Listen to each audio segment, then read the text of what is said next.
மீன் தொட்டில மீன்கள் இருக்கும். அந்த மீனுக்கு நீஞ்ச தெரிய வேண்டிய அவசியமே இல்லை. ஏன்னா தொட்டிக்குள்ள அலையே அடிக்கப்படுது. பசியே வராது. ஏன்னா சாப்பாடு அப்பப்ப மேல இருந்து போட்டுடுவோம். புயலோ பெரிய சூறாவளியோ ஒன்னும் அடிக்க போறது இல்ல. அதை விட ஒரு பெரிய மீன் அதை லபக்குன்னு முழுங்கி தின்னுமா என்ன? ஒண்ணுமே கிடையாது. அந்த பூனையோட அம்மா அந்த சின்ன மீனோட அம்மாவும் அப்பாவும் எங்க பிறந்திருப்பாங்க? தொட்டிக்குள்ள. அதனுடைய அம்மா அப்பா எங்க பிறந்திருப்பாங்க? தொட்டிக்குள்ள.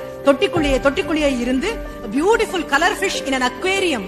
பாக்குறதுக்கு ரொம்ப அழகா இருக்கும். ஆனா அதனால ஒரு பிரயோஜனமும் கிடையாது. அதே சமயம் நீ திமிங்கலமான்னு யோசிச்சு பாரு. நீ திமிங்கலம்னா நீ எங்க இருக்கணும்? மீன் தொட்டிக்குள்ள இருக்கணும். If you are a whale, you belong to the ocean outside. வெளியில இருக்கக்கூடிய பெரும் மகா சமுத்திரத்துக்கு நீ சொந்தம். அப்படி போகும்போது சூறாவளி அடிக்கும், பெரிய புயல் காற்று அடிக்கும், சுனாமி அடிக்கும், எல்லாம் இருக்கும். அதையும் தாண்டி போகக்கூடிய சர்வ வல்லமே உங்ககிட்ட இருக்கு. நீ முடிவு. நான் வெறும் மீன் தொட்டில இருக்கக்கூடிய அழகான மீன் தான். நான் பாக்குறவங்க எல்லாம் பார்த்து ஆஹா நல்லா இருக்கு அவ்வளவுதான். வேற ஒரு கொண்டாட்டமும் கிடையாது.